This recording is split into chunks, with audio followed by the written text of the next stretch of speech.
Well, good morning and welcome to today's conference call for the PNC Financial Services Group. Participating on this call are PNC's Chairman, President, and CEO Bill Demchak, and Rob Riley, Executive Vice President and CFO.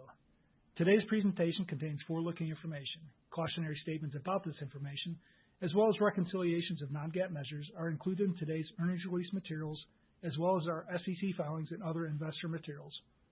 These are all available on our corporate website, pnc.com, under Investor Relations. These statements speak only as of April 14th, 2023, and PNC undertakes no obligation to update them. Now, I'd like to turn the call over to Bill. Well, thank you, Brian, and good morning, everybody. As you can see on the slide, our quarterly results were strong, and we reported $1.7 billion in net income, or $3.98 per share. Inside of this, we grew deposits and loans, increased our capital and liquidity positions, generated positive operating leverage, and maintained strong credit quality. For the past month, we've seen market volatility across the broader industry. And while we take this situation seriously and are closely monitoring the environment, it's important to note that these events have taken place within a few banks with very unique business models. Inside of our company, we really haven't seen any meaningful impacts from the events of the past month. Our balance sheet remains strong and stable, and we're operating the company in the same way we were at the beginning of March. Ultimately, over time, we expect the dynamics playing out in the banking system today to contribute to changes in the competitive landscape. And while it's still early innings, we believe that PNC will be a beneficiary from this process.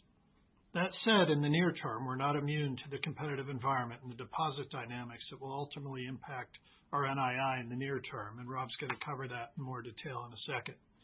We remain focused on growing relationships across our lines of business, and we continue to execute on key priorities, including the expansion in the BBVA legacy markets. Rob will provide more details on our financial performance in a moment. However, for this particular call, he'll review our first quarter earnings in a slightly condensed manner to allow time to also cover key balance sheet focus points that have been top of mind for our investors in the last couple of weeks. And of course, following that, we'll be able to discuss your specific questions in the Q&A segment.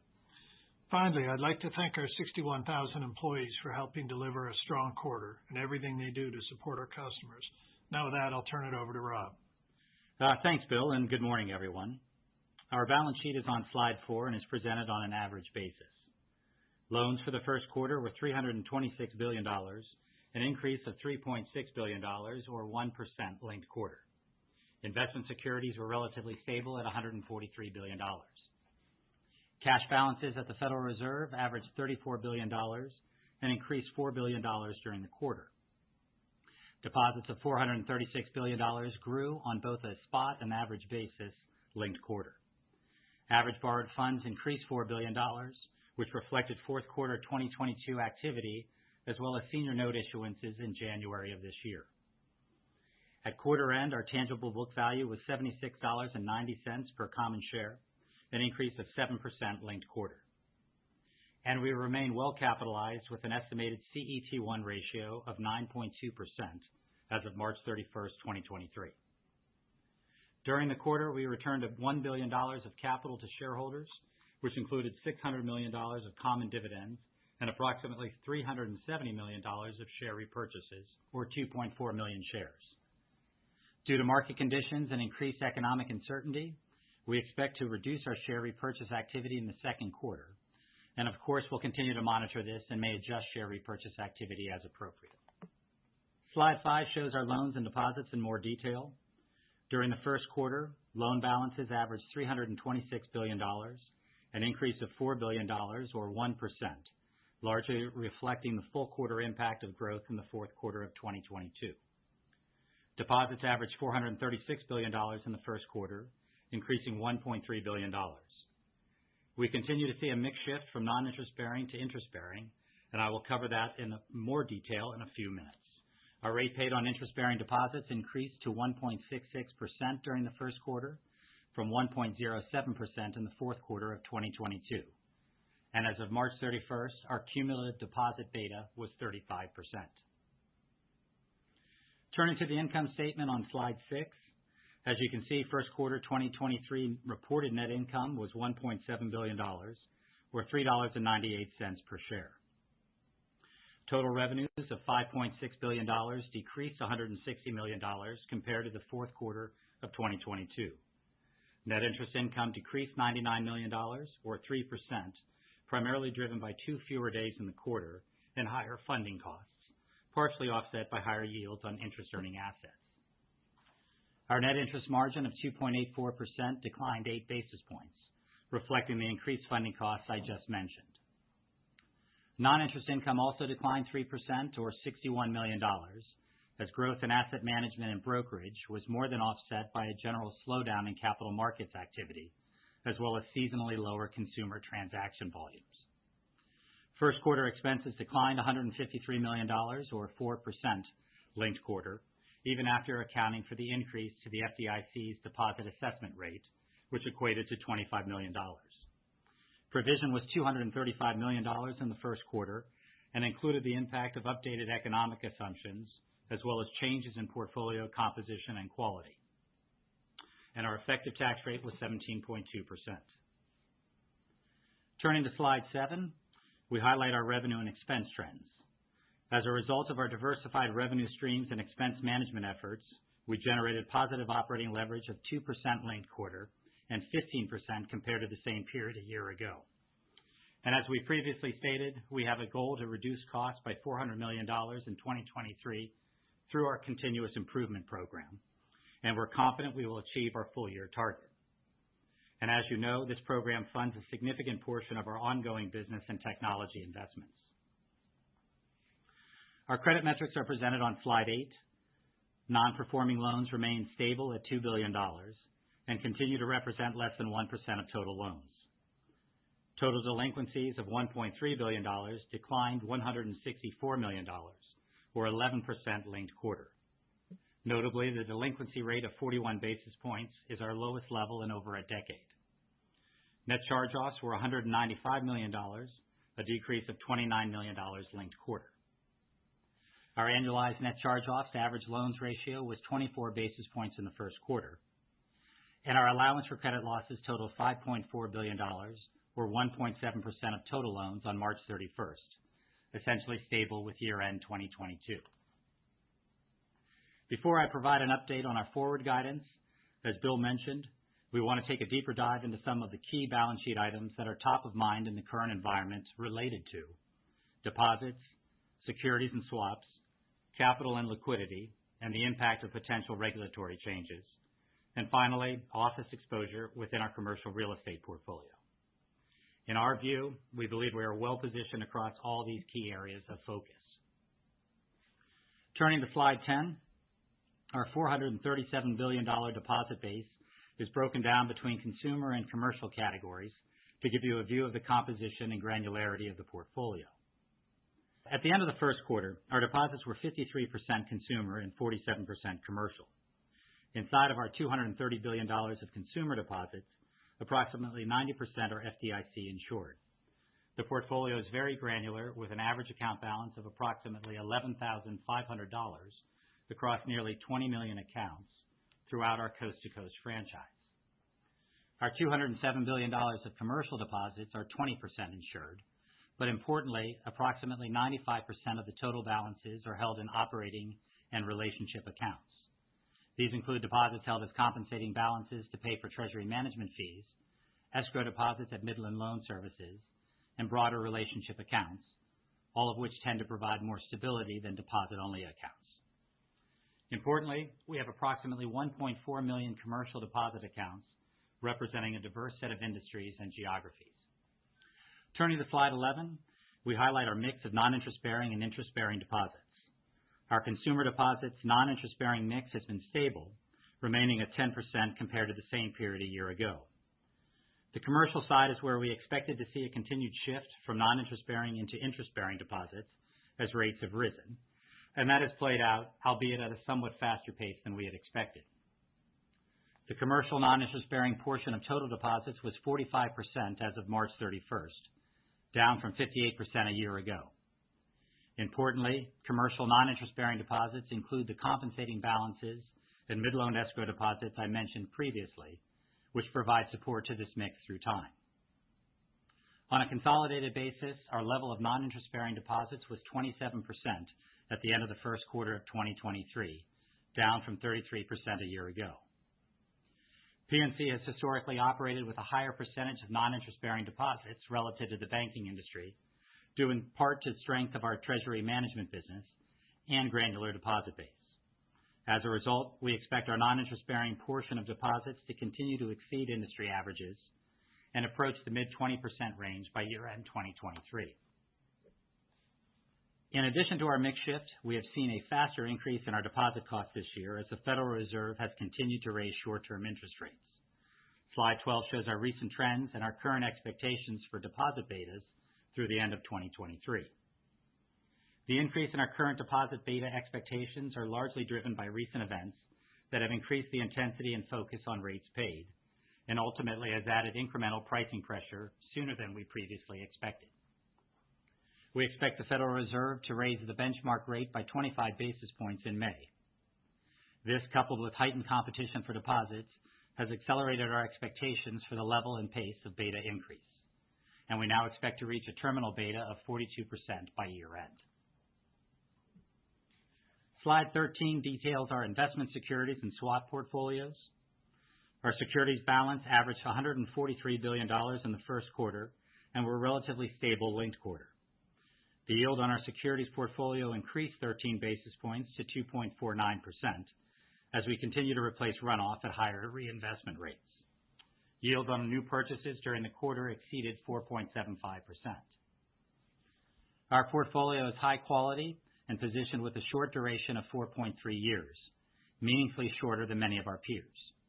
Approximately two-thirds of our securities are recorded as held to maturity and one-third is available for sale.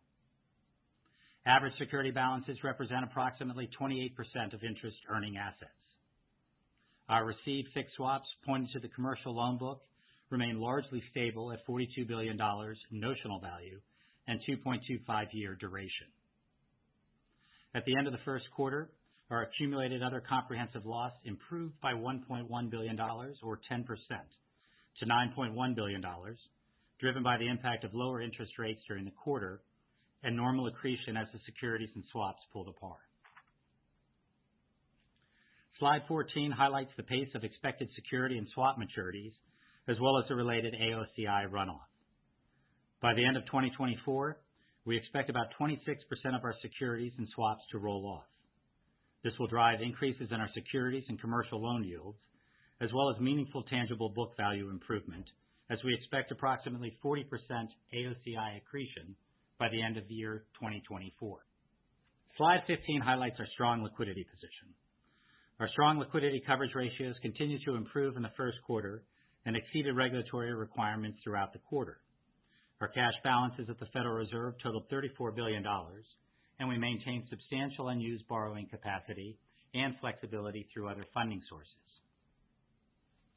PNC has a robust liquidity management process, which includes a required statutory daily liquidity coverage ratio assessment, as well as a monthly net stable funding ratio calculation. In addition, we perform monthly internal liquidity stress testing that covers a range of time horizons, as well as systemic and idiosyncratic stress scenarios. Our mix of borrowed funds to total liabilities has historically averaged approximately 17% and reached an unprecedented low level of 6% in 2021. On March 31st, our mix was 12%, and we expect to move closer to the historical average over time. In light of the current environment, we anticipate that we will be subject to a total loss absorbing capacity requirement in some form and at some point with a reasonable phase-in period. Importantly, as our borrowed funds continue to return to a more normalized level, we would expect to be compliant through our current issuance plans under existing TLAC requirements. Slide 16 shows our solid capital position with an estimated CET1 ratio of 9.2% at quarter end. As a Category 3 institution, we don't include AOCI in our CET1 ratio, but understand why there is focus on this ratio with the inclusion of AOCI. As of March 31st, 2023, our CET1 ratio, including AOCI, was estimated to be 7.5%, which remains above our 7.4% required level, taking into account our current stress capital buffer. However, we also believe it's important to take a look at the balance sheet positioning of a bank from a market value of equity perspective, similar to our understanding of Basel IRRBB rules. Market value of equity doesn't truly get reflected on the balance sheet today due to generally accepted accounting principles, which results in a skewed approach of valuing certain items primarily on the asset side. While AOCI takes into account the current valuation of the securities and certain portions of our swap portfolios, it does not account for the valuation of the deposit book, which can be a meaningful offset in a rising interest rate environment.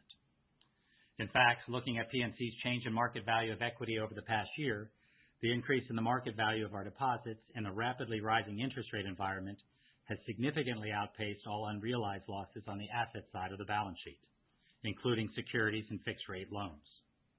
Total market value of equity increased substantially in the rising rate environment, and further, our duration of equity is now essentially zero and well-positioned in the current environment.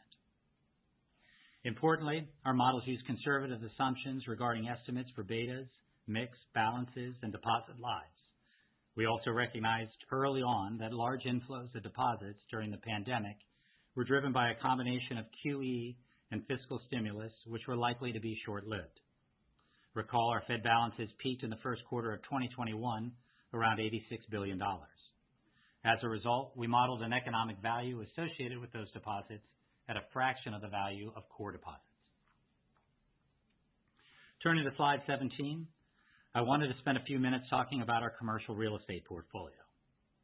While credit quality is strong across the majority of our CRE book, office is a segment receiving a lot of attention in this environment due to the shift to remote work and higher interest rates. So we thought it would be worthwhile to highlight our exposure and our position with this portfolio. At the end of the first quarter, we had $8.9 billion, or 2.7% of our total loans in our office portfolio. Turning to slide 18, you can see the composition of this portfolio, which is well diversified across geography, tenant type, and property classification. Reserves against these loans, which we have built over several quarters, now total 7.1%, a level that we believe adequately covers expected losses. In regard to our underwriting approach, we adhere to conservative standards, focus on attractive markets, and work with experienced, well-capitalized sponsors. The office portfolio was originated with an approximate loan-to-value of 55 to 60%, and the significant majority of those properties are defined as Class A. We have a highly experienced team that is reviewing each asset in the portfolio to set appropriate action plans and test reserve adequacy. We don't solely rely on third-party appraisals, which will naturally be slow to adjust to the rapidly shifting market conditions. Rather, we are stress testing property performance to set realistic expectations. To appropriately sensitize our portfolio, we've significantly discounted net operating income levels and property values across the entire office book. Additionally, tenant retention, build-out costs, and concession levels are all updated to accurately reflect market conditions. Credit quality in our office portfolio remains strong today, with only 0.2% of loans delinquent, 3.5% non-performing, and a net charge-off rate of 47 basis points over the last 12 months.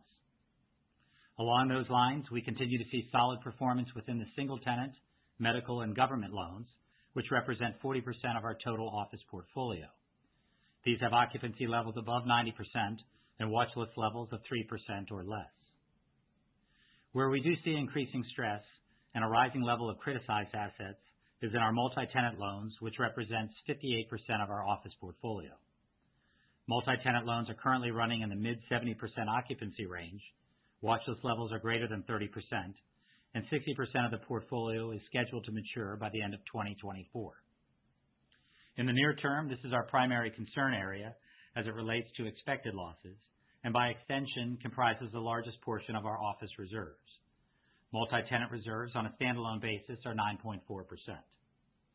Obviously, we'll continue to monitor and review our assumptions to ensure they reflect real-time market conditions.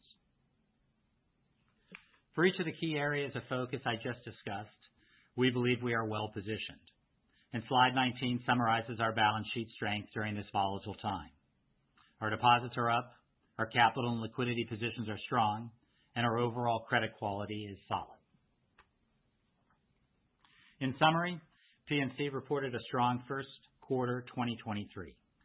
In regard to our view of the overall economy, we are expecting a recession starting in the second half of 2023, resulting in a 1% decline in real GDP. Our rate path assumption includes a 25 basis point increase in the Fed funds rate in May. Following that, we expect the Fed to pause rate actions until early 2024, when we expect a 25 basis point cut. Looking ahead, our outlook for full year 2023 compared to 2022 results is as follows. We expect spot loan growth of 1 to 3%, which equates to average loan growth of 5 to 7%. Total revenue growth to be up 4 to 5%. Inside of that, our expectation is for net interest income to be up 6 to 8%. At this point, visibility remains challenging, and our full year NII guidance assumes the continuation of the recent intensity on deposit pricing, which is being driven by recent events. We expect non-interest income to be stable, expenses to be up 2 to 3%, and we expect our effective tax rate to be approximately 18%. Based on this guidance, we expect we will generate positive operating leverage in 2023. Looking at the second quarter of 2023 compared to the first quarter of 2023, we expect average loans to be stable, net interest income to be down 2 to 4%, fee income to be stable to down 1%, other non-interest income to be between $200 and $250 million, excluding net securities and Visa activity. Taking all the component pieces, we expect total revenue to decline approximately 3%. We expect total non-interest expense to be up 1 to 2%, and we expect second quarter net charge-offs to be between $200 million and $250 million. Further, given our strong credit metrics, our credit quality is trending better than our expectations. And with that, Bill and I are ready to take your questions. Thank you. If you would like to register a question, please press the 1 followed by the 4 on your telephone. You will hear a three-tone prompt to acknowledge your request. If your question has been answered and you would like to withdraw your registration, please press 1-3. One moment, please, for our first question. Our first question comes from the line of Betsy Graseck with Morgan Stanley. Please go ahead. Hi, good morning. Hey, good morning, Betsy. First off, I just want to say your slide deck is phenomenal. You answered so many of the questions that I had coming into this. I felt like you were reading my mind ahead of this call. Could have been, yeah. Thank you. The team did a nice job putting that together. Thank you for recognizing that. No, it was great. You guys, it was a great job. I have two questions. One is on the beta, the deposit beta. When you're talking about the 42%, obviously that is aligned with the outlook that you just expressed for interest rate movements. I guess I wanted to just understand how you're thinking about the flex between deposit beta and deposit growth, because part of me says, hey, I could have expected even more deposit growth than you gave me QQ. And is there a rate paid element to that maybe you're holding back on, and that's why the deposits weren't maybe as high as what some folks like me had hoped? We're sitting here puzzled. We grew deposits average and spot, against a backdrop of, absent the volatility in the market, deposits still overall leaving the system. Particularly in the government money funds, and then the shrinkage of the total on the back QT. Our rate paid, if you look year on year, I think our total deposits are down 3% or something, which is, less than most anybody we'd compare to. And we have purposefully been protecting the franchise in the course of doing that. I recognize some other people don't do that, and that's, we'll see how that plays out through time. But we kind of feel we outperformed on deposits, so I'm a little bit in the first quarter. Question. Yeah. Yeah, no, QQ definitely, and I would expect after, all of the banks, finish reporting, we can have a better conversation on this. I was just wondering if you felt that, if you had a slightly higher rate paid, would you have pulled in more? And I suppose the way you answer that question is you don't feel the need to, so that's great. And then just separately, as a fallout of what has happened with, SISB, Signature, et cetera, do you feel like there's any need at all to reassess the duration of the, commercial operating account deposit liability life? Is that something that, having seen what happened at SISB, you would want to take a closer look at, or do you feel like it's just such a different animal given, what you outlined on slide 10 with the granularity you've got? Thanks. Well, first of all, we look at that all the time. And as Rob put into his comments, a large portion of the deposit growth that we saw through COVID, so stimulus and the growth in the Fed's balance sheet, we just assumed had a life of a day, a zero. Because we're in an abnormal period of time. The core operating deposits that we have, particularly as you go into middle market, are basically the monies, the working capital monies that companies use to run their companies. We truncate and always have truncated the modeled lives of those deposits well below what the practical experience would show us. Yeah, so it's conservative. And deposits that are spread out over diverse industries and diverse geographies. And accounts, you almost can't compare what happened at, Silicon Valley and Signature to any other bank I've ever seen in terms of the concentration of the deposit accounts and the nature of the clients. Just the nature of them. I mean, a lot of that money was, it was capital raise money that was sitting there. Right. Okay, that's super. Thank you so much. Appreciate it. Our next question from the line of Mike Mayo with Wells Fargo Securities. Please go ahead. Hi, I guess this question goes in the category of no good deed goes unpunished. Your operating leverage in the first quarter year over year was over 10%. You've guided for positive operating leverage this year of 1 to 3%. Your cycle to date beta, I estimate being below 40%. So all that looks really good. But on the other hand, you did, I guess, lower your guidance for how much positive operating leverage this year. You mentioned NII. You mentioned the intensity on deposit pricing. So just can you help talk about the trade-offs of pursuing growth with more deposits versus maybe scaling back if that deposit pricing is really that much more intense, or do you see that not being so at some point? I think, Mike, the part of the issue that we face here is you have a interest rate forward curve that's suggesting cuts out there. So if you believe that, betas would be less. We kind of think the Fed's going to hold through the year and cut next year. Personally, I think they might hold longer than that. So everybody's NII guide is going to be all over the place depending on what they actually think the Fed's doing as we go into this, the back end of this year. Separately, we have seen just this heightened awareness of interest rates and what you do with deposits on the back of the banks that failed. You've seen the growth in the government money funds on the back of the Fed's reverse repo facility, which is a real thing. As long as they allow that to keep growing, they're at the market deposits, but they're basically getting drained from the banking system. And making liquidity more expensive. So that's, we took all that into account and said, look, if rates are higher for longer, if the Fed keeps draining deposits through its reverse repo facility, if smaller banks really need to pay up at super high rates to fund their balance sheets, it's going to be painful for us, and that's what we put in our guide. That may or may not happen.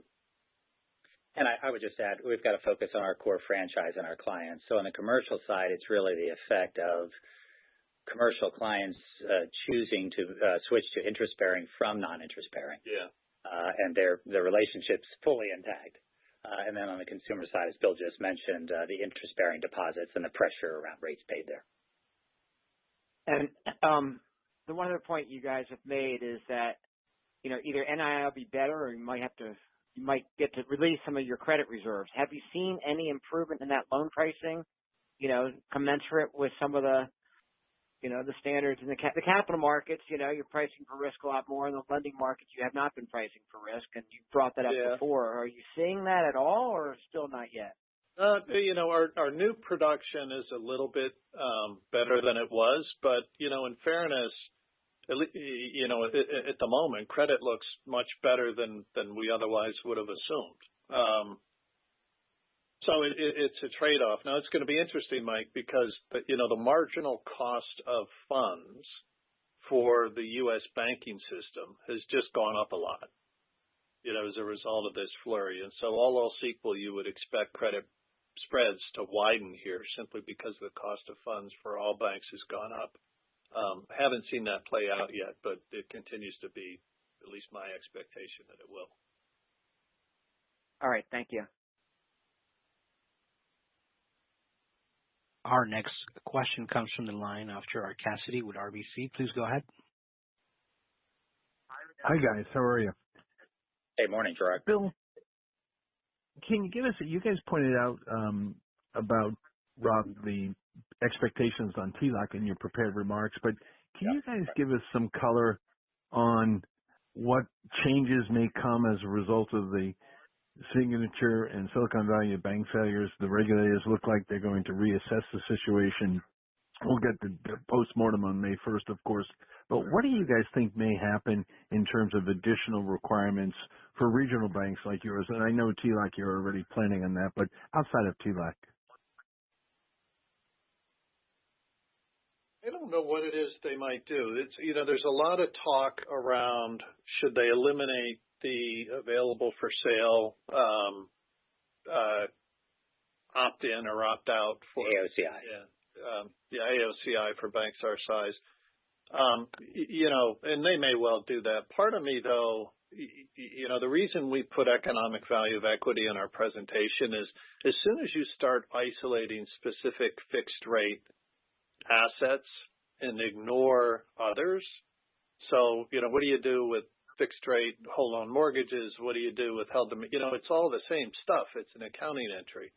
And so I would hope that they would have a more holistic look, as they do in Europe, on measuring, balance sheet risk to interest rates. I don't know where that's going to end up. And whatever it is they do is going to take a period of time.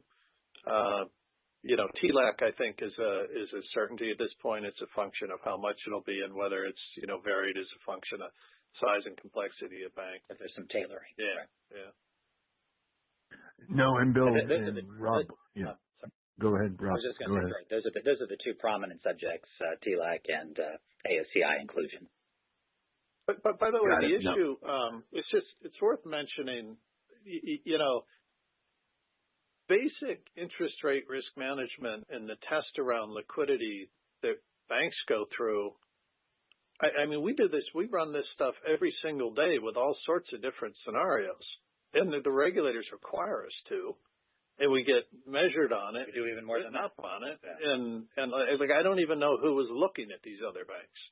It's so to come in and say we ought to do more, we're already doing it. Is I guess my point. Very, very clear, and I'm glad you guys put the whole balance sheet, the equity evaluation, because that message has to get out, and I'm glad you guys did that, so thank you. Moving on to commercial and industrial loans, you guys have seen really good growth over the past year. Can you give us a little more color on, do you see a intermediation coming into the banking system because the capital markets are still disrupted, or is it just you guys have had success with BBVA and that's working for you? Well, can you give us some color of that growth that you're seeing?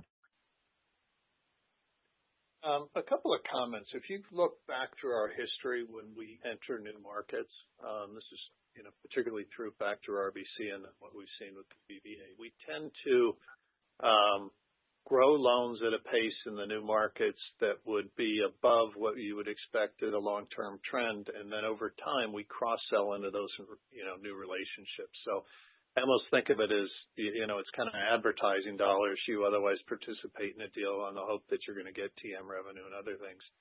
What we'll see going forward is the cross-sell into the new relationships we've established. The ability to continue to grow loans at that pace, should we choose to, is probably still there. Do you get paid for it today the way you did when rates were much lower? Is a tougher question. Now, the whole reintermediation into banks from capital markets, I've heard some of that buzz. By the way, I've heard the buzz the other way. All else equal, I suspect the long-term trend will be less in the banking system and more out of the banking system, over a long, long period of time, notwithstanding what happens in the near future. Got it. Very helpful. Thank you. And to really reiterate what Betsy said, great deck. Thank you very much. Thanks, Gerard. Next question from the line of John Pancari with Evercore. Please go ahead. Good morning. Hey, John. And I agree on the slide deck. Very, very helpful detail. Thanks for giving it. On the deposit front, just a couple additional bit of detail. The beta expectation, the terminal beta, 42%, looks a little bit more conservative than the group, and probably appropriately so. So it's good to see it. Can you maybe give us how that breaks down by way of commercial deposit beta expectation at this point versus consumer? Yeah, sure. Yeah, sure. Hey, John. Good morning. It's Rob. The way that we look at it in terms of determining where we're going to end up, and again, it's an expectation. We'll see how it plays out ultimately, but you're on the right track. So if you take a look at our total deposits of $437 billion, and you take commercial and the high net worth, the consumer portion of which is high net worth, which is around $230 billion, those betas have moved. They're already at terminal. It's done. So that leaves roughly $200 billion or so in consumer deposits. As I mentioned in my comments, 10% of those are non-interest bearing, which are transactional accounts that we don't expect to change. So, you're at $170 billion, the minority of our total deposits of interest-bearing consumer deposits that are sort of in play, and that we expect to pay higher rates on. So that's how we get to maybe a more conservative number than what you're seeing on peers that don't have the same mix. Okay, that's helpful. Also on the deposit front, if I could also get a little more detail on the amount of inflows that you may have seen, during the March time period around the failures. Can you maybe quantify the amount and if you expect any outflow of any of those inflows that you saw? So we did see in mid-March, we saw some inflows during that week that, at the height of the disruption. But a lot of that settled out. So we don't expect to see that be a factor for us positively or negatively, as we move into the second quarter. The only thing I'd say, we actually opened, in March, twice the number of accounts, in our C&I franchise that we would otherwise open in a month. So away from the deposits that came in, we actually got a bunch of clients. Yeah. The deposits will stay and get mixed, some will go, but we grew our account portfolio pretty substantially in 1 month. Okay, great. If I could put one more in there, just on the office front, do you happen to have perhaps the refreshed LTVs that you're starting to see in that portfolio? That's a good question, and I haven't seen them, but it's worth, I don't know if we put in the deck or not, but we underwrite to 55 to 60. 55 to 60. Yeah. And all of that stuff is stale, and all the appraisals that you get are stale. And so, in effect, what we end up doing is you assume that less leases renew than you otherwise would in a normal cash flow analysis. You drop that pretty materially. You assume that lease rates, all else equal, are going to go down, and then you have to put in the rehab costs, to release it. and then you discount it at a lower rate. So we've done all that building by building, and then taken reserves against it. And I guess the final point I'd make, you think about Rob's number was at 9.6% we have against the multi-tenant, right? Effectively you're saying, all right, I can have 20% of Class A office default and lose 50 cents on the dollar on a portfolio that was originally underwritten at 60%. That's a pretty severe outcome. Yeah, and I would just add to that, John. Right. So, and Bill mentioned it. We have a relatively small portfolio, so we're able to go asset by asset rather than just broad strokes across, a general portfolio. We know how to do this, right? But we've been in the business for a long time. We have all the resources and have seen the activity in Midland. We know all the borrowers we're with, and we think we've laid it out pretty clearly. We're going to have charge-offs, but that's why we built the reserves. Where they're coming from, and we've built the reserves. Got it. Very helpful. Thank you.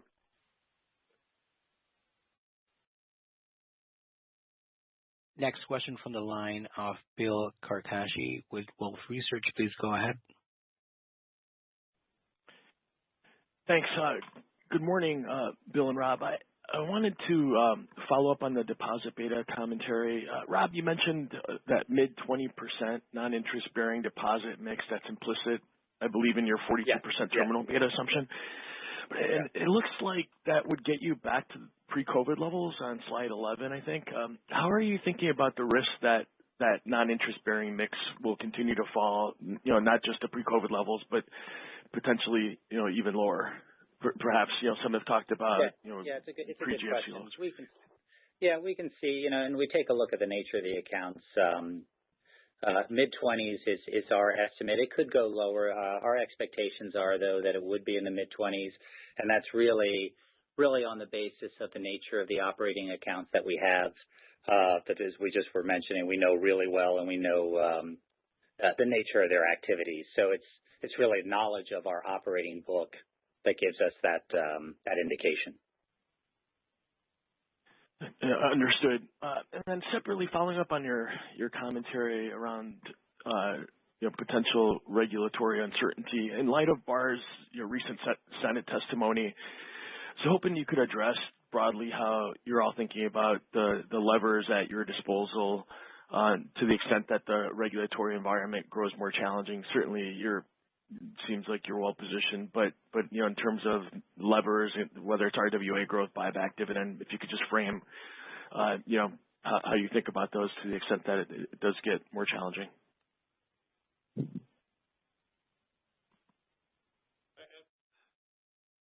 I'm not sure. If you put ASCI in, we're already kind of over the threshold. All else equal, I think we're well positioned and fine. As Rob mentioned, we're, at least at the moment, being conservative on our thoughts on share repurchase. But most of that is to kind of wait out the current environment, get through earnings, and see where we are. I don't see any issue coming out of regulation that we won't be able to handle in the due course. And they would largely be in the obvious areas of capital and liquidity where we're strong.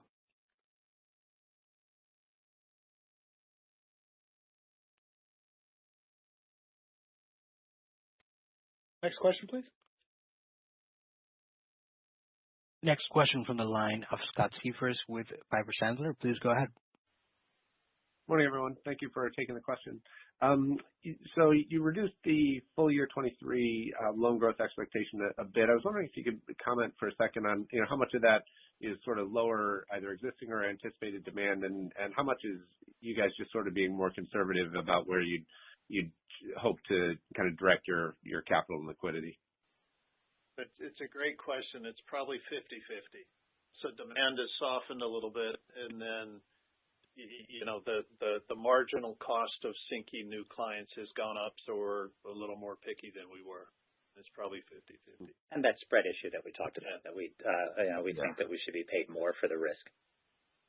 Okay, perfect. Thank you. And then, Bill, I was hoping you could expand just a bit on that commercial account opening comment you made a couple questions ago. Maybe as you sort of think of how the sort of the world might look going forward for commercial customers, do you think they'll just maybe diversify their relationships to protect themselves a little? How will an operational account work? Will people just keep less in their operational accounts and sprinkle it elsewhere? Any thoughts on how things might evolve? I'm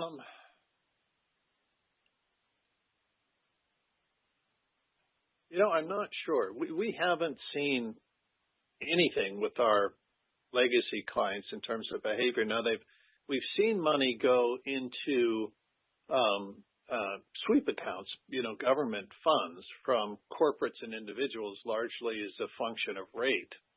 I don't know that it has anything to do with diversification. Now, as you go, for smaller banks, I suppose that could become an issue, depending on how much visibility there is into that particular bank's balance sheet. But we just haven't seen any of that.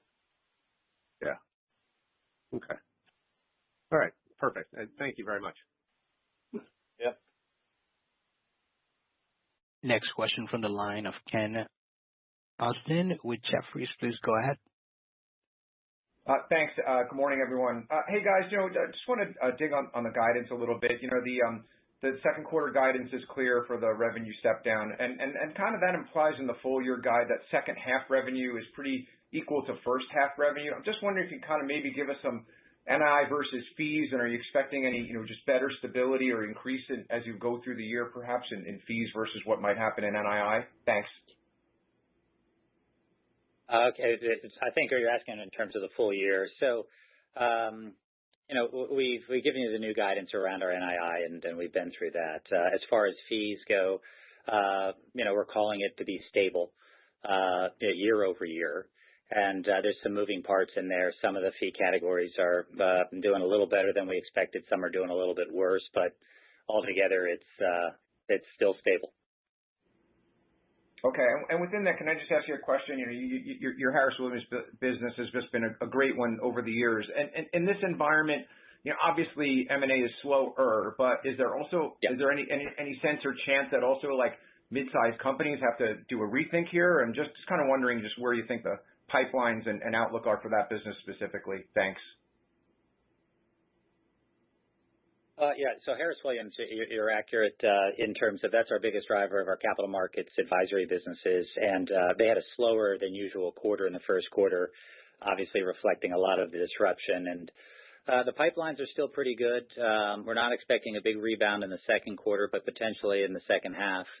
But to your point, a lot of that depends on the psychology at the time, and the ability and the support for both buyers and sellers to do deals.